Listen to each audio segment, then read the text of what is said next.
Hi అండి, అందరికీ నమస్కారం. Welcome to my channel. ఈ వీడియోలో కొద్దిసేపటి క్రితమే టీడీపీ ఎమ్మెల్యేపై రాళ్ల దాడి, చంద్రబాబు తీవ్ర ఆగ్రహం. వివరాలు అయితే వీడియోలో తెలుసుకుందాం. వీడియో ఎక్కడ కానీ స్కిప్ చేయకుండా ఎండ్ వరకు చేసేయండి, అప్పుడే పూర్తి ఇన్ఫర్మేషన్ అర్థమవుతుంది. అలాగే వీడియో నచ్చినట్లయితే ఒక లైక్ చేయండి. ఇంకా సబ్స్క్రైబ్ చేసుకున్నట్లయితే మన ఛానల్ సబ్స్క్రైబ్ చేసుకోవడం ద్వారా నేను చేసే ప్రతి ఒక్క వీడియో మీ వరకు రీచ్ అవుతుంది.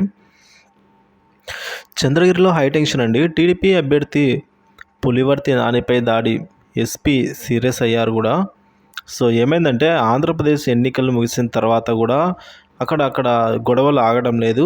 చంద్రగిరి ఎన్డీఏ కూటమి అభ్యర్థి పులివర్తి నానిపై వైసీపీ కార్యకర్తలు దాడికి పాల్పడ్డట్టు తెలుస్తుంది సమాచారం. మరి తిరుపతిలోని పద్మావతి మహిళా యూనివర్సిటీలో స్ట్రాంగ్ రూమ్ పరిశీలనకు వెళ్ళిన నాని తిరిగి వస్తుండగా దాడి జరిగినట్టు చెప్తున్నారు. సో ఈ దాడి ఘటనలో అయితే కూటమి అభ్యర్థి భద్రతా సిబ్బందికి కూడా గాయాలవ్వగా అతని కారు ధ్వంసమైంది. ఈ విధంగా నాని భద్రతా సిబ్బంది వెంటనే తెచ్చుకున్న భద్రతా సిబ్బంది దగ్గర ఉన్న గన్నుతో అయితే గాల్లోకి కాల్పులు జరపడం జరిపింది ఆయన.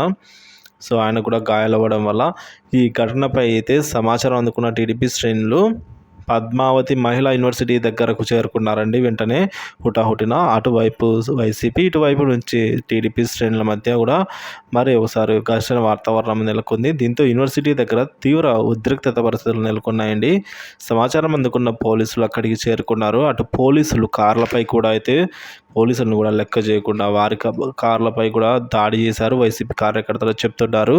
మరి పోలీసులు పరిస్థితి అదుపులోకి తీసుకుని వచ్చేందుకు ప్రయత్నిస్తూ ఉన్నారు.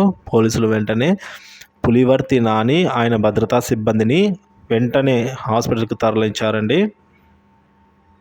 సో ఈ విధంగా ఎమ్మెల్యేపై అయితే రాళ్లతో విచక్షణారహితంగా దాడి అయితే చేశారని చెప్తున్నారు.